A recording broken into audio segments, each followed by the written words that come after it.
Fundamentally, gaming has often been about the thrill of overcoming challenges. Defeating that imposing boss or navigating that complex environmental puzzle often gets the dopamine in our brains flowing and hooks us in for the next big challenge. From Software's Souls games have ultimately founded their entire gaming experience on this very principle. Even smaller publishers and developers are angling for a slice of that pie, much like D3 Publishers' latest offering, Ed Zero Zombie Uprising. While the game has been in early access on Steam for quite some time, console owners are now able to take a stab at the zombie-slaying gauntlet during the Edo period of Japanese history. My particular experience with the game is on the PlayStation 5 version. Samurai, ninjas, and hordes of zombies ultimately sound like a bloody good time. However, Ed Zero takes the nature of roguelikes and seemingly attempts to capture the intensity of Souls games, making this one a particularly dicey affair. Ironically, the game takes place during the Edo period in Japan,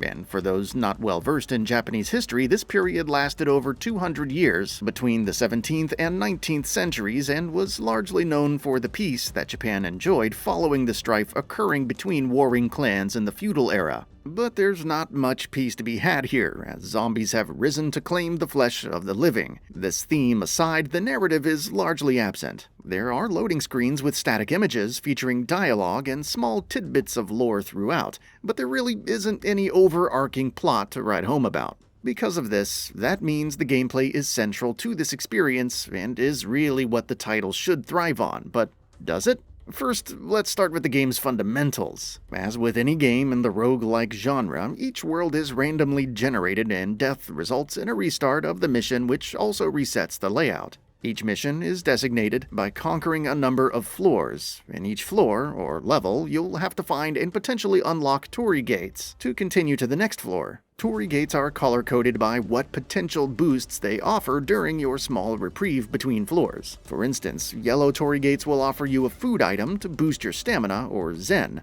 Zombies are littered throughout each floor, and you'll engage in a typical hack-and-slash approach to defeat them. You can acquire special moves called secret arts throughout each floor. Your character can equip a total of 4 secret arts per mission. Furthermore, if you acquire pickups of the same secret art you already have equipped, you can use that to boost the special attack in various ways. While you travel from floor to floor, you must also manage your stamina by eating food, taking strength pills, or consuming any other boost that helps you maintain Zen. If you run out of stamina, the game will let you know you're hungry, and in this state your life will start whittling away, and yes, you can die from starvation. Your ultimate goal for a given mission is to make it through a series of floors, usually 10 in total. The last floor often contains a boss character you must fight.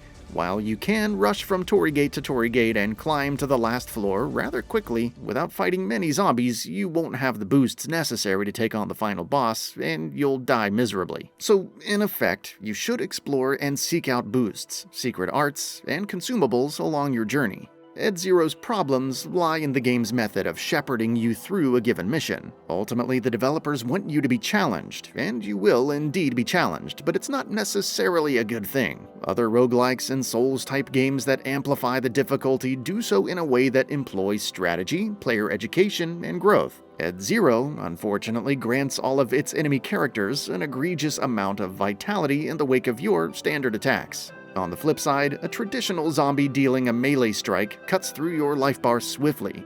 This, in effect, forces you to find the necessary means of boosting your secret art attacks and finding powerful consumables. However, since the game is randomly generated, it's essentially a crapshoot. I've had runs where I've largely gained nothing. Conversely, I've had runs where I was dealt a decent hand. Each mission must be completed in this manner in order to proceed to the next mission. Therefore, if you're stuck, you'll simply have to keep trying. The game does offer forms of permanent upgrades. There's a hub village where you go in between missions. As you gain coins from a quest, you keep them as long as you survive.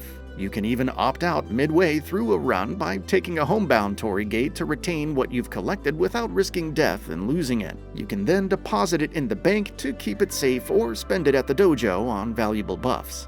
While some might find satisfaction in this gameplay loop, most will regard the combat as overly repetitive and tedious. When you have to slash an average zombie without using secret art attacks, upwards of 15 times or more to kill it, you know this zombie killing ride will eventually become a real bore. While most enemies are easy to run away from, the bosses provide a steep challenge. Eventually, quicker and more deadlier enemies will be introduced in the normal floors, including boss characters from previous runs. One misstep could cost you a third of your life or more in a single blow, and before you know it, you're finished. The controls are tight and responsive. Your character moves quickly, though sometimes you might forget which secret art button combo you've assigned the action to, as it will change with each mission. Some controls are a little awkward, such as holding L2 and pushing the up button on the D-pad in order to throw an object. Aside from a few non-standard schemes, such as that, there really aren't any major hang-ups with the controls. Graphically, Ed Zero does look like what you would expect from a budget studio and publisher. This isn't a AAA affair. The models for the zombies are often far too simple, jagged, and infinitely repetitive. Zombie clones will be noticeable at every turn. Aside from character combat, animations are robotic. The labyrinthian pathways of each floor in a given mission are rather dull and uninspired. Sure, you're here to slay zombies and survive, not sightsee, but the foreground should at least have some appeal and at least be interesting to a degree. The developers did, however, include an Ado shader that you can apply to the graphics that ultimately make things a little more refined. It's a cell shading style that helps the world feel a bit more animated.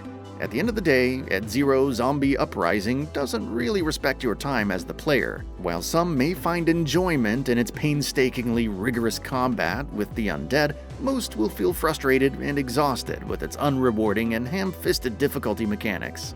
It's a game that lives in the shadows of challenging roguelikes and Soulsborne titles. While budget graphics, sound design, and animation don't necessarily make or break a game, poor difficulty balance and a subpar combat grind absolutely will.